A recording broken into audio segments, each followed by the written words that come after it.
या शब्दांचे भाववाचक नाम काय आहे? सुंदर हे विशेषण आहे. ओके, लक्षात घ्या रे.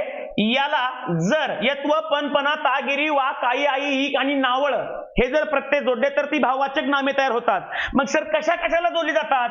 जे तुम्ही प्रत्यय सांगितले यत्व, पणपणा, ता, गिरी, वा, आई, ईक आणि नावळ हे जे प्रत्यय आहे हे कधी कधी विशेषणाला लागतात, कधी कधी सामान्य नामाला लागतात, कधी कधी सामान्य नामाला लागतात, कधी कधी विशेष नामाला सुद्धा लागतात, कधी कधी विशेष नामाला लागतात, कधी कधी सामान्य रूपाला, कधी कधी सामान्य रूपाला लागतात, कधी कधी विशेषणाला लागतात. आणि त्यांना जर हे प्रत्यय जोडले तर ती भाववाचक नामे तयार होतात.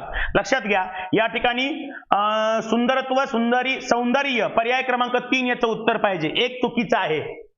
पर्याय क्रमांक 3 याचं उत्तर आहे. ओके, चलो नेक्स्ट पुढचा प्रश्न.